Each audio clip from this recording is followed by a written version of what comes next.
Buenas tardes, buenas noches. Muchas gracias a todos por venir. Esto es Viva la Política, volumen 2. Muchas gracias a Agustina Barrios por ser nuestra invitada de hoy.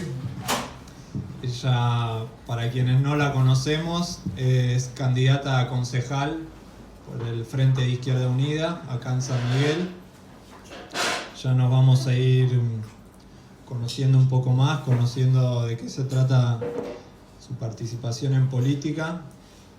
Aprovechar para recordar un poco de qué se trata este Viva la Política. Agradecer en primer lugar a VOC por este espacio calentito, con tantas ricuras, tan apropiado para la propuesta esta, que es empezar a disfrutar un poco de la política, intentar resignificarla. Partimos de un diagnóstico que es que está hoy muy desvalorizada, que es una palabra muy bastardeada, y con razón, ¿no? Por la forma, creo, en que se habla de política hoy por hoy en televisión, Twitter, Instagram. Entonces, bueno, la idea de este espacio es buscar resignificar la política desde esto, ¿no? Encontrarnos en un lugar bonito, comer cosas ricas, tener un momento agradable e intentar hablar de estos temas con mayor profundidad, permitiéndonos escucharnos. Es un espacio que busca pluralidad y diversidad. En el primer encuentro vino Cande Poviña, que es candidata a concejal del peronismo. Está en YouTube, en el canal de Zapallo Production, para quien quiera verlo. Ahora vino Agustina, que viene del Frente de Izquierda, y bueno, ojalá en próximas ediciones pueda venir alguien de la municipalidad o de diversos espacios políticos, porque bueno, creemos también que es necesario, en primer lugar, escucharnos, ¿no?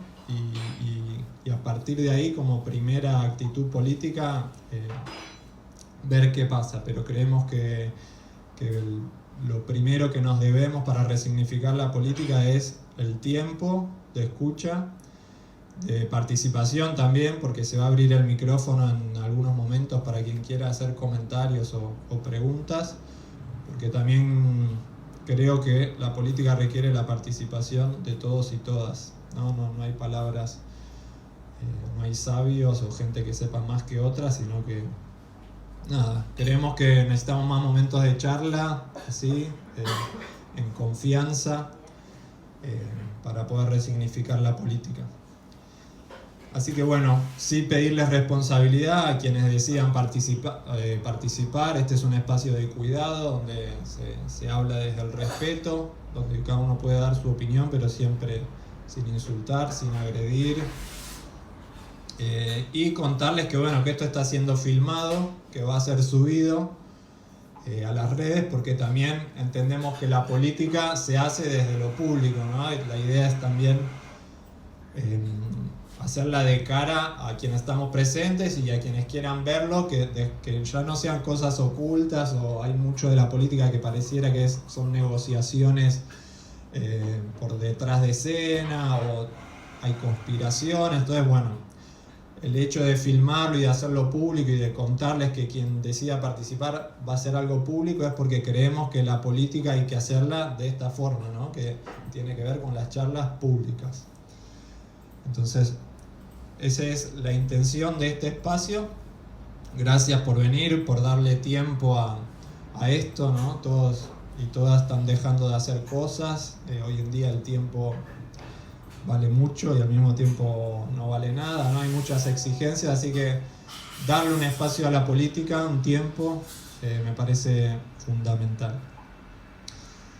Agradecerle a Agustina por participar y no solo en política, ya nos contará de su experiencia personal, sino también bueno, por ser parte de este espacio. Y bueno, la primera pregunta que te voy a hacer es ¿qué es la política para vos, ¿no? Si lo tomamos como un concepto, ¿no? Que tenemos ahí enfrente de todos acá, ¿qué es la política? Y bueno, para que vaya pensando la respuesta, decir que bueno, que un poco la idea también de este espacio es el permitirnos profundizar, ¿no? Y el permitirnos tomar las palabras, los conceptos como cosas que podemos trabajar y que hay distintas miradas. Entonces, bueno, a partir de esto, ¿qué es la política para vos? Bueno, antes que nada, hola a todos. Saludo mucho este espacio, me parece que es muy, muy lindo, así que más bien agradezco yo por haber sido invitada. Y bueno, nada, para ya ir al grano, ¿no?, de qué es la política. Yo creo que en principio está muy buena la pregunta, ¿no?, en el marco de que surgen corrientes políticas, centralmente Milei, los libertarios, ¿no?, que tienen a la política como algo sucio, algo malo, algo desprestigiado, algo que encierra un interés individual, un curro, bueno, nada, digamos, como que se dirigen más bien a ese lugar las concepciones. Y desde ya que es como vos decías, ¿no?, hay, está bastante desprestigiada la palabra política. Entonces, bueno, en ese marco me parece que está bueno debatir, traer acá, digamos, en el centro del debate esto de qué es la política, y desde ya que hay distintas concepciones. Yo ahora principalmente, por ejemplo, traje esta concepción más liberal o puntualmente de Milei y todo, pero hay otras concepciones, ¿no?, no sé, Perón solía reivindicar la política como el arte de lo posible, por ejemplo. Y bueno, no sé, hay distintas concepciones. Nosotros, yo soy de izquierda, soy militante socialista, de la tradición marxista, trotskista, revolucionaria. Entonces, para mí, digamos, la política es una herramienta de transformación social, digamos. Y en eso pueden coincidir distintas visiones, ¿no? Pero en general se la suele ver a la política como una herramienta de transformación social desde el Estado, digamos, desde el gobierno. Y es, digamos, ese tipo de política es una política de la clase dominante, digamos, que dirige el Estado, que el gobierno y los distintos representantes del gobierno son su personal político, que está, digamos, pensando cómo favorecer los intereses de esa clase social dominante. Y nosotros desde la izquierda, digamos, desde el trotskismo, concebimos a la política como algo totalmente distinto, digamos, como una política de otra clase, una clase de la clase trabajadora, que digamos, desde ya tiene en ese estado algo en contra de que quienes se reúnen ahí, digamos, para debatir el futuro de la sociedad, no lo hacen teniendo como centro los intereses de las grandes mayorías de la sociedad, sino, como decía, de los intereses de una minoría que domina. Bueno, nosotros pensamos que la política es de otra clase, y en ese sentido creemos que para transformar la sociedad hay que, digamos, reunir fuerza, digamos, que nosotros desde nuestra propia clase social, desde la propia clase trabajadora, podemos hacer política, y para eso, bueno, nos tenemos que reunir, debatir, organizarnos y llevar adelante los cambios que querramos llevar, y, digamos, como dirigir nuestro propio destino, por así decirlo, ser sujetos de hacia dónde queremos que vaya la sociedad. Porque vuelvo a esto, ¿no? Estamos en un sistema capitalista, digamos, para enmarcar, estamos en un sistema capitalista que toda la organización de la economía está regida por la lógica de la ganancia, o sea, de que unos pocos ganen mucho y después tenés miles de millones de personas en el mundo que sufren las peores miserias, ¿no? Hambre, desempleo, enfermedades, bueno, y encima puntualmente ahora estamos en una crisis de donde la quieras ver, o sea, una crisis climática, una crisis económica a nivel mundial, hay guerras, hay lo que quieras. Entonces, en ese marco creo que es muy importante debatir qué es la política y tomarla en nuestras manos, me parece. O sea, todo el mundo lo puede hacer. La política no está reservada solamente a esa clase social y a esos políticos que defienden a la clase dominante, sino que todo el mundo la puede tomar en sus manos, me parece. no sé, bueno, yendo a los marxistas clásicos, por ejemplo, Marx, una de sus obras clásicas es la economía crítica de la economía política. En ese momento no se concebía la política y la economía como cosas separadas, como cosas distintas. De hecho, no era así con otras disciplinas tampoco, con la sociología, la filosofía, la historia. Eran cosas que estaban imbricadas, que tenían relación entre sí, ¿no? que estaban separadas. Y en ese sentido, por ejemplo, había un debate que persiste hasta el día de hoy de si la política se puede autonomizar, separar de todo eso. Y hay lecturas marxistas, por ejemplo, que tienden a hacer esa separación y que son más mecanicistas, más economicistas, que lo que plantean es que lo que determina el curso de la sociedad y todo son las condiciones materiales, y ese tipo de visiones lo que lleva es a pensar que la política mucho no puede hacer, es decir, que la acción subjetiva, que la acción voluntaria de las personas mucho no puede transformar porque la realidad ya está dada así, digamos. Bueno, nosotros desde nuestra tradición trotskista, leninista, tenemos una visión diferente, que es que sí, es cierto que los marxistas partimos de la realidad para teorizar, para entender la realidad y para transformarla. Ahora, eso no quita que tenga que haber una acción subjetiva, y por eso Trotsky, por ejemplo, se dedicó toda su vida a estudiar los principales fenómenos del siglo XX, por ejemplo, ¿no? Las guerras, el fascismo, las revoluciones, la lucha de clases, todo eso en el marco de pretender hacer la revolución, que bueno, hubo una experiencia histórica que fue la Revolución Rusa de 1905, 1917, que nosotros reivindicamos mucho esa experiencia, más allá de la deriva estalinista que tuvo posteriormente, que nosotros creemos que se burocratizó esa revolución de la mano de Stalin, y bueno, nuestra corriente trotskista luchó decididamente en contra de esa burocratización. De hecho, Stalin fue un sicario de Stalin fue quien asesinó a Trotsky, ¿no? Pero Trotsky se dedicó la vida a pelear en contra de esa burocratización y de estas visiones,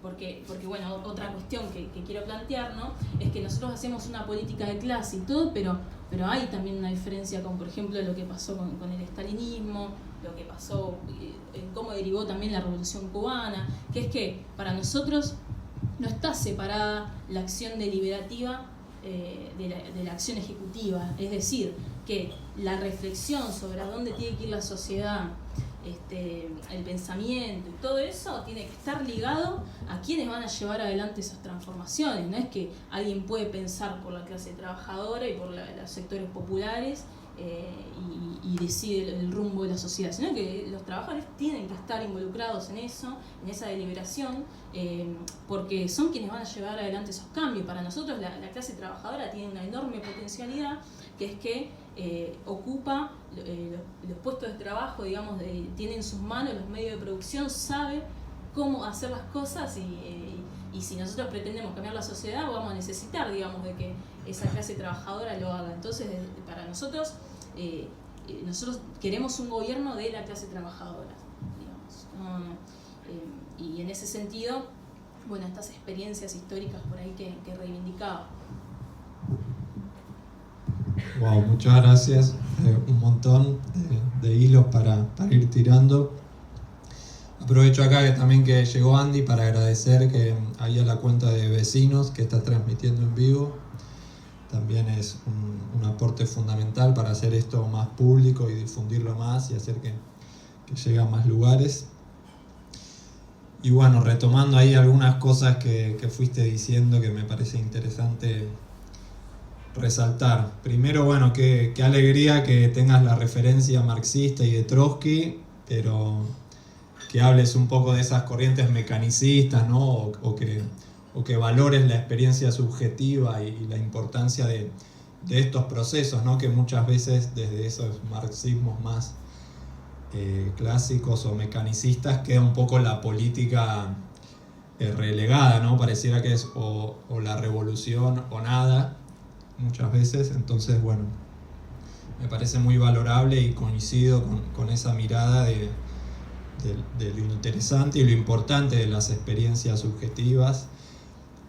Así que bueno, aprovecho para ya darte la próxima pregunta, si bien voy a hacer algún comentario más, pero para que ya lo puedas ir pensando, que es preguntarte por tu experiencia personal, subjetiva, digamos, de participación en la política, ¿no? Me parece que también es fundamental conocer nuestras historias, ¿no? Que hacen a lo que somos y a nuestro construir, hacen a esto que vos decís, que nadie nos puede enseñar a cómo militar, a cómo ser trabajadores o cómo construir la emancipación, sino que tiene mucho que ver con esto, con las experiencias personales. Así que bueno, pedirte si nos podés contar un poco de por qué te acercás a la política o tu trayectoria, que creo que enriquece.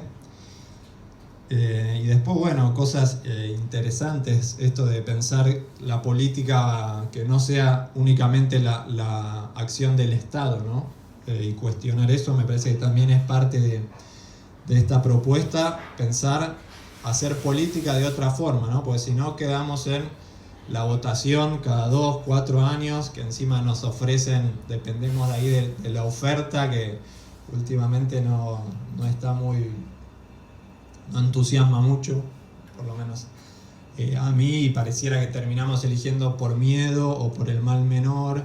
Entonces, bueno, me parece que construir política desde otros lados es un poco hacernos cargo también, ¿no? Dejar de esperar o de demandar como si fuésemos niños, niñas que están demandando a figuras paternalistas los cambios, sino tomar, ¿no? Como decir, bueno, hacernos cargo, cómo hacemos otra sociedad.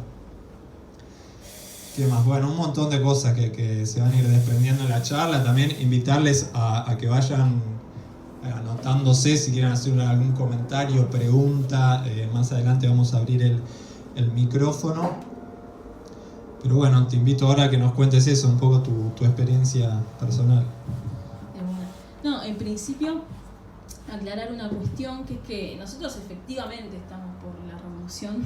Opinamos que este sistema para muchos años no le va a dar, porque realmente están llevando al desastre climático, al desastre económico. O sea, realmente estamos en una situación deplorable. La humanidad no puede seguir viviendo así.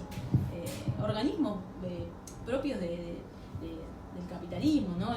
La ONU y demás, tienen pronósticos terribles, por ejemplo, para la humanidad, que es que si no reducimos a la mitad los gases de efecto invernadero para 2030 y a 0 para 2050, y ya está, los cambios van a ser irreversibles. De hecho, los estados imperialistas, ¿no? Alemania, Japón, Estados Unidos, y todos están invirtiendo dinerales históricos en gastos militares, porque ya prevén que va a haber olas migratorias por los desastres ambientales que va a haber. O sea, para nosotros, por esta discusión de la revolución, a veces se lo ve como algo utópico, pero la realidad es que es utópico creer que vamos a estar mejor dentro de este sistema, y para nosotros no solamente que es posible hacer la revolución y vivir en otro sistema donde la lógica no sea la ganancia, sino el bienestar de la gente, sino que es necesario por esto que planteaba, que no vamos a tener planeta. O sea, no vamos a, este sistema empuja cada vez más a explotar a un nivel irracional a la clase trabajadora, o sea, al humano, la explotación del hombre por el hombre, la explotación de la naturaleza, pero rapiñarla, destrozarla. Entonces, en ese sentido, nosotros estamos por la revolución. Eso no quita que ya hacemos política aquí y ahora, pensando, no sé, también como tenemos un programa, nosotros como marxistas, yo soy del Frente Izquierda, acá en Argentina y todo, nosotros tenemos un programa para esta situación que hoy vivimos. Eso no es que estamos por fuera de la realidad solo pensando en la revolución. Lenin decía, hacer política es, digamos, partir de la situación particular para pensar, digamos, para pensar cómo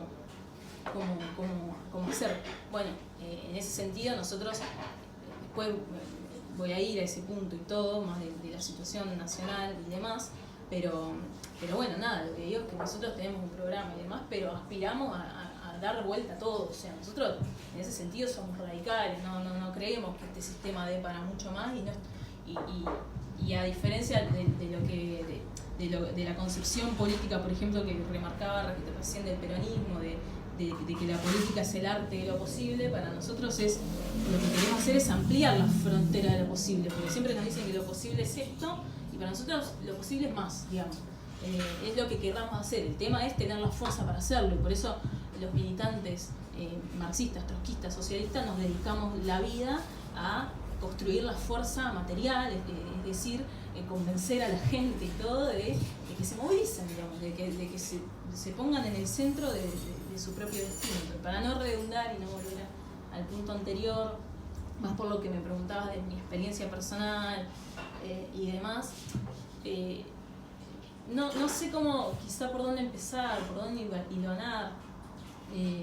Yo de por sí, desde chica, tuve muchas carencias, o sea, nunca tuve hambre, pero casi, o sea, mi vieja ha quedado desempleada en muchas ocasiones, mi viejo estaba y no estaba, entonces la casa dependía de ella centralmente. Muchas veces, o sea, yo tengo hermanos, entonces ella tiene 3 hijos, y bueno, nada, ha sido muy, muy difícil la vida para ella, y yo ya desde ese momento veía la desigualdad y era algo que no soportaba desde chica. La desigualdad social, o sea, ver que había lujos increíbles para un sector muy reservado de la sociedad, y que después salía de mi casa y veía gente revolviendo la basura para comer, o sea, gente que come comida podrida, en una sociedad que tiene de todo, digamos, en un país que además, este país particularmente, produce alimentos, es un país rico, como se suele decir, y hay gente pobre, entonces eso ya me generaba un rechazo que no podía soportar. Pero mi primer acercamiento con el hacer, digamos, con la política fue en la universidad, porque ya me interesaba desde antes la política, pero no tenía como ningún, o sea, como que no era consciente de que yo podía hacer política.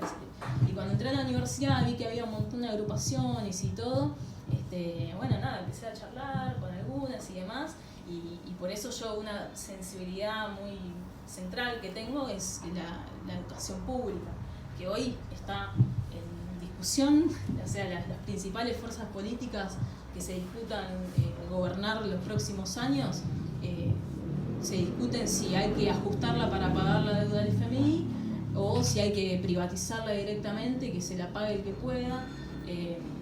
Entonces, bueno, nada, esa es una gran sensibilidad que tengo. Después también como mujer, siempre he militado por los derechos de las mujeres, he sido parte de la Marea Verde, ¿no? En 2015, que inició en 2015, que continuó, que conquistó el aborto legal, seguro y gratuito. Bueno, como podrán ver, también tengo una sensibilidad, digamos, muy importante por el medio ambiente, o sea, realmente me impacta ver hacia dónde estamos yendo como humanidad y señalar que hay responsables de esa situación. Pero bueno, nada, son como muchas cosas que fueron constituyendo como distintas sensibilidades que simplemente no puedo convivir con esas cosas de la realidad y sentía que tenía que tomar acción. Yo en otro momento he sido peronista, he bancado el gobierno de Cristina, y bueno, y después he ido mutando. Yo por hoy soy trotskista, porque bueno, saqué otras conclusiones, pero bueno. Fuertes confesiones, gracias.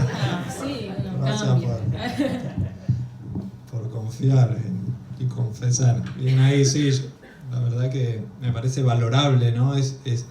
Por eso me parece interesante la pregunta, ¿no? De esos recorridos, porque permiten ver estos matices, ¿no? Como, bueno, no es trotskista o peronista o quién tiene razón, ¿no? Sino que hay formas de ver, ¿no? Hay distintas miradas y creo que cada mirada tiene ahí algo que puede enriquecer a quienes escuchamos, ¿no? Me parece que muy, muy valioso eso. Bueno, y bueno, en principio gracias por tu participación política, por tu compromiso, ya sea desde el lugar que sea. Me parece que personas que tienen esta vocación o esta sensibilidad sobre lo que le pasa a otras personas, sobre el destino de la comunidad, me parece que son fundamentales para revalorizar la política, ¿no? Y para que la política en sí exista, ¿no? Hace falta algo más que este interés personal, individual, que es lo que está más exacerbado, ¿no? En nuestra educación, en nuestra forma de producir, de vivir. Es como un desafío, ¿no? Me parece la participación política, así que bueno, agradecerte. Me parece muy interesante esto que decís de la crisis climática, ¿no? Que decís de los diagnósticos que hay desde la ONU, ¿no? Ni siquiera desde personas ajenas al capitalismo. Y a mí lo que me lleva a pensar, y trazando un paralelismo con situaciones personales, hasta qué punto podemos llegar a negar, ¿no? Síntomas que tenemos, que son evidentes, que ya sea o pensándolo lógicamente, como hace el marxismo teórico, ¿no? Decir, che, esto con esta lógica no da para más, sino en lo concreto, ¿no? En lo que vemos, en lo que pasó en la pandemia, en lo que, como vos decís, la desigualdad que vemos, personas sufriendo, el estrés, ¿no? que cada vez es más común, la ansiedad, ¿no? Síntomas que empiezan a aparecer cada vez más fuertes, y aún así pareciera que en vez de afrontar el problema y toda la incertidumbre que implica decir, bueno, a ver, frenemos la máquina y veamos para dónde vamos, pareciera que, o esto es mi punto de vista, que exacerbamos la situación, ¿no? Como buscamos en el consumo, en la producción, escaparle a esos síntomas que empiezan a aparecer con tal de no afrontar el problema, ¿no? Quedarnos en las seguridades que hay de lo conocido, por más malo que sea, a intentar lo nuevo. Y así que, bueno, preguntarte, primero, bueno, si compartís este diagnóstico, quizás me decís que no, pero cómo hacer, ¿no? Frente a esta dificultad que tenemos para cambiar, ¿no? Para frenar la máquina, ¿no? del capitalismo, ¿no? Que es voraz, que siempre va a querer más. ¿Cómo hacemos para, frente a esta situación que coincido con vos, que es alarmante, cómo hacemos, ¿no? Para generar ese freno, aunque sea no tener una receta mágica, ¿no? No creo yo que haya como, bueno, a ver, esta es la solución frente a esto, ¿no? Pero cómo, aunque sea, frenar un poco y permitirnos un espacio para algo distinto a lo posible, ¿no? Como vos dijiste. Bueno, sí, yo creo que, o sea, la gente soporta las consecuencias del capitalismo, del aumento de la desigualdad y todo, hasta que ya no soporta más. O sea, sí, es real que vienen soportando, pero se vienen dando procesos de lucha en todo el mundo, ¿no? En 2019 en Chile, en Perú hace poco, en Francia revueltas increíbles, digamos, de la clase trabajadora, en Alemania los portuarios también parando todo. No sé, puedo mencionar, bueno, el Black Lives Matter en Estados Unidos, o sea, hubo muchas revueltas de gente que decía, bueno, ya, como decías vos, no es que voy a confiar solamente en poner mi voto en la urna, sino que voy a salir a las calles porque no soporto tal o cual situación, no soporto la discriminación, no puedo respirar, decía George Floyd, que le estaban metiendo la bota en el cuello y lo asfixiaron. O sea, hay situaciones que se vuelven inaguantables en un momento. Y sí, a veces se tiene que ir a extremos para, digamos, por ahí romper ese conservadurismo que digamos, de por sí el ser humano tiende a ser conservador en ese aspecto y todo, pero bueno, llega un momento donde ya eso no se puede más. No sé, la Revolución Rusa en 1917 se hizo en el marco de que estaba en la Primera Guerra Mundial, y no sé, digamos, la situación llegó a un extremo tal que había canibalismo, la gente comía a otra persona, digamos, muerta en la guerra. O sea, a ese nivel de barbarie había para que la gente se haga una revolución, ¿no? Entonces, digo, a veces sí se llega a momentos extremos, pero bueno, nosotros confiamos en que la gente puede, digamos, tomar en sus manos su propio destino y cambiarlo todo. Puntualmente en Argentina estamos en una situación difícil que la verdad es que cuando no hay perspectiva de lucha, cuando hay pasividad, cuando hay pocas luchas, sí, la gente tiende por ahí a creer en ilusiones, confiar en algún candidato u otro, qué sé yo, porque al no haber algo cercano de que se puede cambiar la realidad con la lucha, no se va ahí, digamos.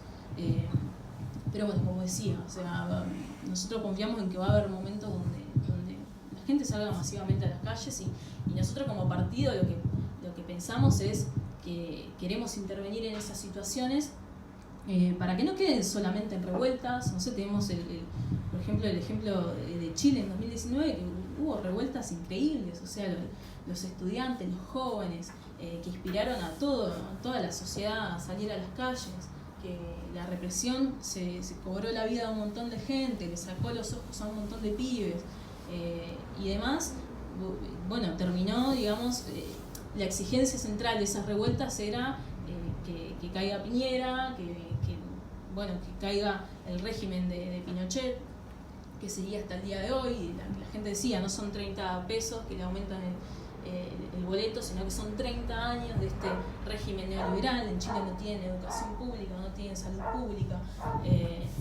Entonces, todas esas revueltas, ¿en qué terminaron? En que hoy gobierna Boric, también reprime, por ejemplo, ha reprimido distintas manifestaciones, y la Constitución, digamos, ese proceso del cambio de Constitución fue amañado.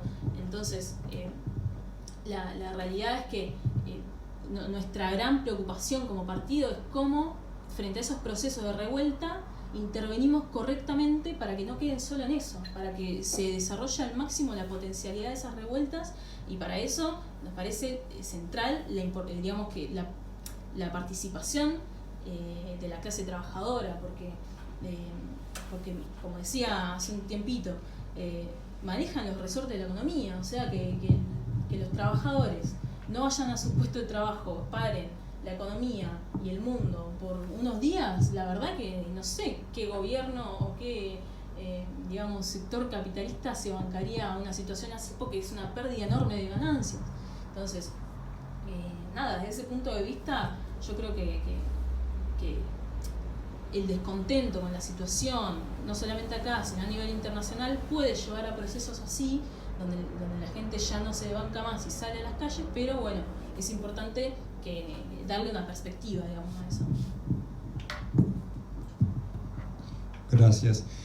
Bueno, tomando ahí algunas cosas que dijiste, a la hora, me parece interesante de esto de ver esos focos, ¿no?, que se encienden en distintas partes del mundo, e intentar intensificarlos o hacerlos durar. Pero a mí hay algo del marxismo, ¿no?, que vos nombraste como una referencia tuya, y por lo que decís que lo siento como una anacronía, que es esto de hablar de la clase trabajadora, ¿no? Y te quería consultar esto, ¿qué es hoy para vos la clase trabajadora? Yo no la veo como un sujeto homogéneo, ¿no?, como decir los trabajadores, ¿no? Creo que en una situación de crisis como la que estamos viviendo, donde entre Milei y Bullrich sacaron el 60%, y estoy seguro que muchos de esos votos vienen de trabajadores, vienen de barrios populares. Entonces, también por la informalidad que hay hoy en día, quizás ya no existe el trabajador industrial, ¿no?, del que hablaba el marxismo, ¿no? Hay mucha más flexibilización y cuesta entonces generar los sindicatos, ¿no?, están decayendo, ¿no? Cuesta generar esa solidaridad, ese almuerzo en la fábrica, ¿no?, donde quizás se construía una subjetividad en común. ¿Cómo ves vos esto? O cuando hablas de clase trabajadora, ¿cómo lo ves? No lo de Milei y Bullrich, lo respondemos en el segundo bloque, vamos a lo coyuntural, pero digo, para ir a esto más teórico, ¿no?, de la clase trabajadora, de dónde está el sujeto hoy para llevar adelante estos cambios, ¿no?, que vos proponés. No, desde ya que la morfología de la clase trabajadora no es la misma que en los tiempos de Marx, que ya hace 180 años, digamos. Desde ya. Ha cambiado un montón, no es la misma que, no sé, los gloriosos años 30, una clase obrera industrial. O sea, no es que eso no exista, pero ha mutado mucho, no sé. Por esto que decías vos, si la clase trabajadora sigue siendo lo que es, existe, no exista, que existe seguro.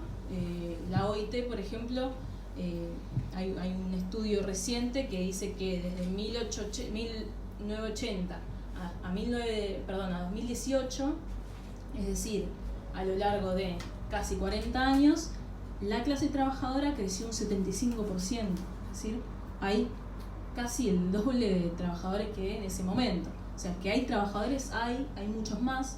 Ahora, ¿cuál es la morfología de esa clase trabajadora? Ahí, la verdad que en un contexto de crisis del capitalismo, los puestos de trabajo que se generan no son esos puestos de trabajo en blanco, industriales, con condiciones laborales buenas, salvo, digamos, es desigual, ¿no? En países por ahí imperialistas hay más ese tipo de clase trabajadora, pero igual no están exentos de sufrir las consecuencias de una crisis del trabajo, una crisis del trabajo producida por una crisis, digamos, capitalista, de la rentabilidad, de la productividad.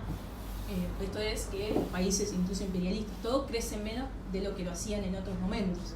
Eso es algo que cruza todo el mundo. Entonces, bueno, lo que pasa es que los puestos de trabajo que se generan, por ejemplo, en los países centrales, son muchos subempleo, por ejemplo, de pocas horas.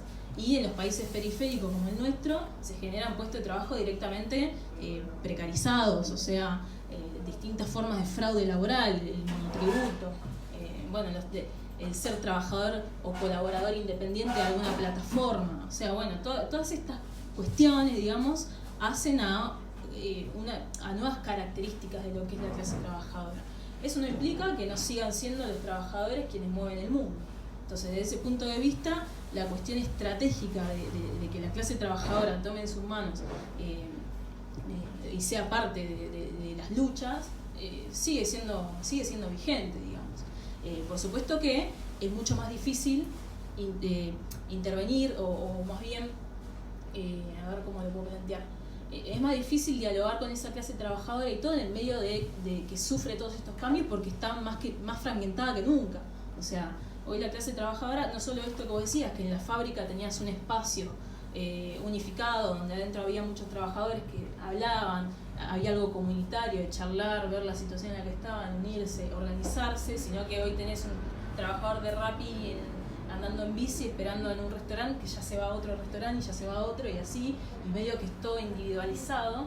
De hecho, sobre esa misma situación operan los candidatos que hoy han sacado la mayor cantidad de votos, que después voy a eso, pero operan sobre esa realidad.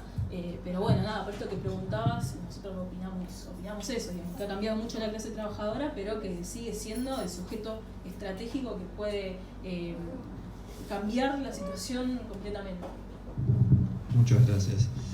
Bueno, eso fue el primer bloque, ¿no? Donde intentamos ir a esto, ¿no? A qué es la política, más de lo conceptual, más desde tu mirada, desde tu experiencia. Ahora les invito a participar, ¿no? Voy a dejar el micrófono ahí en el trípode para quien quiera participar. Recordarles que este espacio está basado en el cuidado, en el respeto. Se puede decir lo que tengan ganas, siempre y cuando no sea violento. Y recordarles también que la idea de esto está siendo filmado, está siendo transmitido en vivo, y la idea es después subirlo a YouTube, al canal de Zapallo Productions. Así que bueno, recordarles que lo que digan puede ser usado en su contra.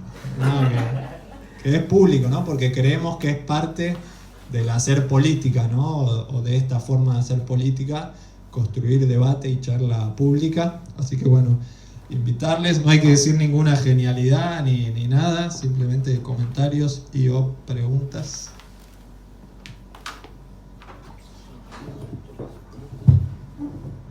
La pregunta es ¿cuántas preguntas? No te extiendas, no te conozco. Una sencilla y adecuada. Bueno, gracias por el micrófono. Yo celebro la apertura del diálogo político o de la expresión política, ¿no? Desde la perspectiva del género actual, ¿no? Siendo ella propiamente, sin prescribirte, ¿no? Femenina, ¿no? El artículo la, ¿no? Entonces, creo que su fundamentación teórica, subjetiva, nace desde una perspectiva histórica masculinizada, ¿no? En cuestiones políticas. Entonces, Trotsky, Lenin, Stalin, Marx. ¿Qué perspectiva histórica en el género femenino, si es que tenés alguna dada, y si no la tenés, cuál sería tu propuesta desde la perspectiva de género? Eso. Muy buena la pregunta. No, en principio, Marx es un hombre, Engels es un hombre, los teóricos marxistas clásicos lo son y todo, pero hubo un montón de mujeres que fueron parte, por ejemplo, de la Revolución Rusa. O de hecho fueron las que en general son las que inician, las mujeres, los distintos procesos de revueltas, las revoluciones, o sea, todas las luchas en general son las mujeres las que están en primera línea. No sé, por ejemplo, dentro de la corriente marxista y dentro del contexto, por ejemplo, de Lenin, de Trotsky, está Rosa Luxemburgo, por ejemplo, que en Alemania ha dado peleas enormes contra la socialdemocracia alemana y que fue asesinada, en el marco del ascenso del fascismo. Entonces, nada, nosotros, por lo menos nuestra corriente está nutrida de un montón de mujeres que fueron parte y tomaron en sus manos también esta tarea de la revolución y te digo más, hasta son, como te decía, las que están en primera línea, pero son las que más tienen una visión aguda sobre la situación y sobre las distintas situaciones, mejor dicho. No me acuerdo la última pregunta que me habías hecho, más que propuesta de cómo era. Que si no encontraba un registro histórico de relevancia feminista, ¿cuál sería tu propuesta en cuestiones de actuales, de perspectiva de género? Sí.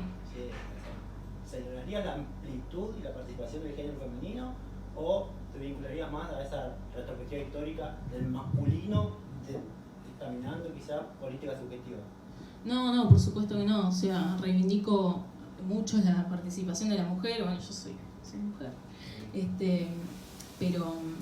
Pero sí, es cierto que digamos, en la política hay muchos lugares que han sido reservados a los varones o que tuvieron, digamos, las condiciones para poder también hacer política. Históricamente las mujeres estaban en espacios más privados, estaban reservadas al hogar, a las tareas del cuidado, a los hijos, la familia, la limpieza, el cuidado de los ancianos, todo el mundo, digamos, y reservadas al espacio de lo privado, y el hombre que salía a trabajar a la fábrica, hacía política porque ahí tenía una vida social y una vida política, y eso sí es real que históricamente fue así, y hoy por hoy, si bien cambió, porque las mujeres ingresaron masivamente al mundo del trabajo, hoy también vuelvo a la OIT, casi la mitad de la clase trabajadora a nivel mundial son mujeres, pero es cierto que tienen más dificultades para hacer política, porque siguen teniendo a su cargo estas tareas del cuidado, a pesar de que ahora trabajan. Y es más, los lugares donde trabajan también están relacionados con el cuidado.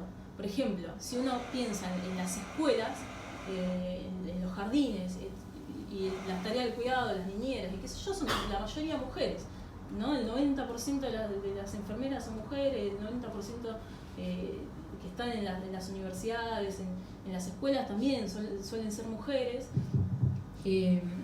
Mismo, no sé, lo que tiene que ver con la limpieza de casas particulares, bueno, también ahí están las mujeres y son las ramas más precarizadas, ¿no? Por ejemplo, si uno piensa en la rama, ¿cómo no me sale ahora? De automóviles, bueno, no sé, digamos ramas así donde tenés salarios en blanco, no sé, distintas condiciones laborales y todo, y la mayoría están compuestas por varones. Entonces, desde ya que sigue habiendo una desigualdad, y eso implica que el acceso a la política es más difícil para las mujeres, pero al mismo tiempo somos las más oprimidas. Entonces eso nos lleva a tener que organizarnos y hacerlo, y lo hacemos, ¿no? De hecho, si uno piensa en los últimos años en el país, qué gran acontecimiento hubo, y sin duda te diría que la marea verde. 1,5 millones de mujeres movilizadas en las calles, arrancándole al Estado, algo que por años, décadas no quería digamos, dar, que era, por ejemplo, el acceso y el derecho al aborto legal, seguro y gratuito. Y no solamente que lo conquistaron acá, sino que fueron un ejemplo a nivel mundial que despertó movilizaciones en Estados Unidos, en España, en Chile, en todos lados, digamos, donde lo quieras ver. Entonces, nada, eso, me parece que las mujeres son, además de explotadas como sus pares varones, también son oprimidas por esos mismos varones que también son explotados a veces, ¿no? Y sufren un montón de opresiones que llevan a que tengamos otra visión de la realidad, que soportemos menos la realidad y que queramos cambiar las cosas. Yo por lo menos me siento enmarcada ahí. Acá Lucía nos pregunta cómo están pensando desde el PTS la ruralidad, lo descentralizado, las afueras, qué estrategia, qué políticas descentralizadas hay por parte de tu fuerza, pregunta ella desde el Conde Corrales. Bueno, nosotros hubo un gran fenómeno en las elecciones de 2021 y históricamente en Jujuy nos va mejor, digamos. Nuestro candidato, digamos, que esta última vez se presentó como candidato a senador, que es Alejandro Vilca. Bueno, es un trabajador colla que está en la recolección de residuos y desde, bueno, cuando en 2021 asumió como diputado, han presentado él junto con todos los diputados de izquierda un proyecto interzafra, digamos, por la cosecha, por los trabajadores golondrina, que es en el noroeste argentino y en el norte en general, es una preocupación muy grande, que es que los trabajadores están ultra precarizados, no solamente que no acceden a una canasta básica familiar, sino que directamente los salarios que pagan son irrisorios, o sea, no llegan ni siquiera al salario mínimo, que es de hambre, y además, como decía, hay condiciones hasta de esclavitud, ¿no? Hay niños trabajando en los campos, en la cosecha del limón, etcétera, ¿no? En Mendoza también con los viñedos. Y la realidad es que este fenómeno de los trabajadores golondrinas que van, están un rato mientras dura la cosecha, y viven mal, les pagan salario de miseria y no tienen condiciones estables laborales, es un problema hiper extendido que, digamos, si uno se corre a Buenos Aires y pasa eso, digamos, como decía, muy extendido en todo el país. Entonces este proyecto interzafra lo que planteaba era, por supuesto que no lo trataron, no lo aprobaron en el Congreso porque otras fuerzas políticas no están de acuerdo y defienden otros intereses, pero lo que planteaba era que el patrón tenga que pagarle a pesar de que en ese momento no se esté dando la cosecha, digamos. Así que eso, digamos, y lo vamos a seguir peleando por más que sea difícil.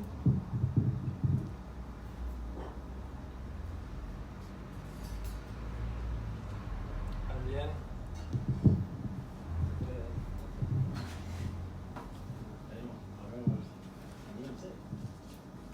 Yo tengo una. A ver. No, me surgía la pregunta al inicio, incluso cuando Lupi presentaba el espacio, como de buscar el disfrutar de la política como algo bueno, qué sé yo.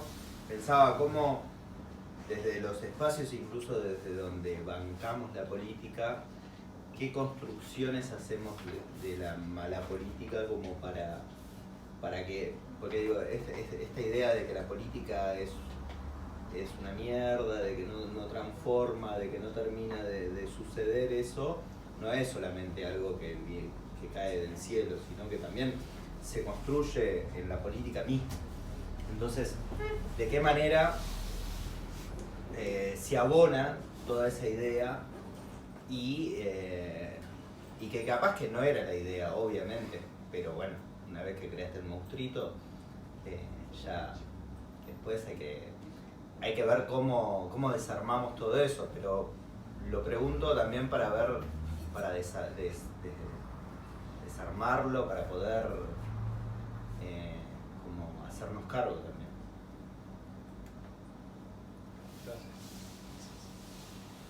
Perdón, capaz que me colgué un toque. o sea, tu pregunta es cómo llegamos a que la Claro. concepción de la política sea esa, digamos. ¿Qué o sea, tendríamos que hacer para desarmar esas construcciones políticas que tanto han abonado a la idea de la política como algo malo? Claro, bueno, yo por ahí vuelvo un poco a lo que planteaba por ahí al principio, ¿no? De que la política está desprestigiada, o sea, primero porque es una política de una clase que no está pensando en los intereses de las mayorías, está pensando en llenarse cada vez más de ganancias. Entonces, quienes hacen política, por lo menos de nuestra visión, son personal político de esas corporaciones, de esos empresarios, y bueno, nada, desde ya que al ser políticos está asociada la política a algo malo, algo negativo, algo sucio, como decía Capusotto, la política es sucia, pero por eso nosotros apostamos a una política de otra clase. Ahora, el contexto actual está particularmente, digamos, o atenta particularmente contra la política, ¿no? Porque hay una crisis de representación, por lo menos desde nuestro punto de vista. Esto es que las grandes mayorías no se sienten representadas por sus representantes, por esto que planteaba de que viven cada vez peor. O sea, hay una situación donde se vive cada vez peor, que excede a Argentina. O sea, acá pasa mucho, y ahora vamos a eso, pero pasa en todo el mundo. Entonces, frente al decaimiento de las condiciones de vida, uno, digamos, como ciudadano común, ve que sus representantes no hacen nada al respecto, o las medidas que toman, al contrario, son para no sé, atentar contra las condiciones de vida de la gente. Y bueno, mientras eso no cambie, va a haber una crisis de representación, va a haber una crisis con la política, y por eso nosotros apostamos a mostrar que se puede hacer política de otra clase, o sea, que cada uno desde su lugar puede hacer política. Yo recién mencionaba a Alejandro Vilca, un trabajador de la recolección de residuos haciendo política, que entró al Congreso y hoy es diputado nacional. Y bueno, nuestra fuerza política está llena de trabajadores, está compuesta por trabajadores, por estudiantes, mujeres, luchadores ambientalistas, de distintas peleas, digamos, y mostrar que la política la pueden tomar en sus manos cualquiera, y no solamente un sector que estudió un montón, que tuvo acceso a poder estudiar, que tiene otras condiciones, que favorece otros sectores sociales, etcétera. Mostrar que no solo ellos pueden hacer política, sino que nuestra clase también la puede hacer, y para mí esa es la forma de bueno, nada, reconstruir, revalorizar ese concepto de política de una forma positiva, no negativa. O sea, desde ya que es difícil, porque somos hoy por hoy somos una fuerza minoritaria, entonces peleamos en contra de la corriente en ese sentido, pero bueno, aportamos desde nuestro lugar para eso. ¿Alguien más quiere hacer uso de la palabra? Si no, vuelvo yo, que me gusta bastante. Bueno, hacer más que nada como una pequeña intervención y volverte como a preguntar sobre un punto en específico que vos hablaste, ¿no? Que vos en un momento mencionaste sobre los objetivos. Y por ahí no me quedó muy bien en claro cuál es tu mirada desde los objetivos. Y bueno, y en esto hacer una intervención desde mi punto de vista, que bueno, yo me reivindico como peronista clásico, donde ahí hay un debate muy interesante que estaría bueno también como profundizar, ¿no? Entre mi mirada y la tuya. Porque el peronismo, digamos, reivindica el objetivismo, digamos, la mirada objetiva, donde, por ejemplo, nuestra diferencia en términos económicos con esta nueva corriente de neoliberales de Milei es, por ejemplo, que ellos ven a la mercancía desde el punto de vista de los precios, que es subjetivo, que es el ser humano, o sea, desde su mirada subjetiva, que pone los precios. En cambio, del peronismo, nosotros decimos que no, que hay, digamos, un proceso productivo por detrás que, digamos, fija el precio del producto.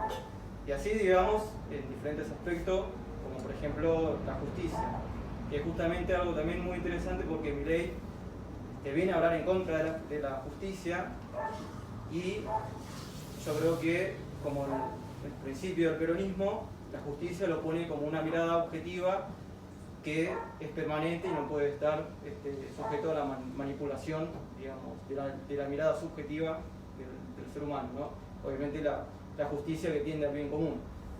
Y bueno, un poco, por ahí no me quedó muy bien claro cuando mencionaste eso, ¿no? Sobre la mirada subjetiva y esa cuestión. Pero bueno, muy bueno, igual la charla está bueno debatir. Está bien. No, yo cuando hablaba del aspecto subjetivo me refería más bien a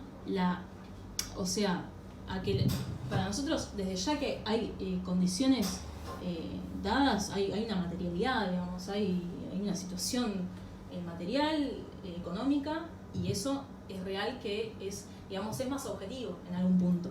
Ahora, cuando yo me refería a lo subjetivo, era que dentro de esa objetividad hay un factor que puede cambiar las cosas, que no solamente lo objetivo es lo que determina el curso de la sociedad, sino que desde un punto de vista subjetivo uno puede intervenir, o sea, lo puede hacer. Por lo menos lo que propone mi ley es que se haga de forma individual, que vos para cambiar las cosas tenés que pensar en vos mismo y cambiar tu situación individual y listo, y si eso implica pisarle la cabeza al otro, hacelo. De hecho así es como se avanza. ¿Cómo decía? No, eso, de que nosotros por lo menos lo vemos desde un punto de vista colectivo, o sea, de que colectivamente se puede intervenir en esa situación y puede cambiar el curso de las cosas. Como partido puntualmente creemos que somos un factor subjetivo en esa realidad, digamos. Nosotros frente a la situación terrible que vive un montón de gente, planteamos, por ejemplo, algunas cuestiones programáticas por ejemplo, ¿no? En el medio de que todo gira hacia la derecha o que gira hacia concepciones individualistas y demás, de, como decía, pisarle la cabeza al otro, etcétera, nosotros decimos, por ejemplo, una cosa que hay que hacer es reducir la jornada laboral a 6 horas. Ya demasiado tiempo estamos con esta jornada de 8 horas, desde 1929, o sea, casi un siglo pasó, como si no hubiese habido en el medio avances tecnológicos para que la gente viva mejor, labure menos, se tecnificó un montón, digamos, la producción. El tema es que eso redunda en ganancias para los empresarios y no en reducir la jornada y que la gente esté bien. Y nosotros creemos que esa propuesta, por ejemplo, puede jugar un rol subjetivo en el sentido de que muestra otra lógica, otra perspectiva, de que no es avanzar solo y pensar que todo el tiempo esta cuestión meritocrática y de ser yuta del trabajo ajeno, que vos sos ñoqui, que vos sos vago, que vos sos planero, andar a laburar, agarrar la pala y qué sé yo, sino que, mirá, todos vivimos mal, o sea, los trabajadores en blanco viven mal, pero no hay que sacarle derecho a los trabajadores en blanco para que lo tengan quienes están en la informalidad. Si vos reducís la jornada laboral para esos trabajadores que por ahí están en blanco, que se matan haciendo horas extras, dejan el alma en el laburo, no ven a sus hijos, a sus amigos, a su familia, no tienen tiempo para el ocio, no tienen tiempo para el arte, para educarse, etc. Si vos reducís la jornada laboral y repartís las horas, podrías generar nuevos puestos de trabajo. Por ejemplo, acá en Argentina, 1.200.000 puestos de trabajo para la gente que está desocupada y que pueda también acceder a un empleo con derechos. Y eso va en contra de la lógica individualista, porque no necesitas pisarle la cabeza al otro para estar mejor.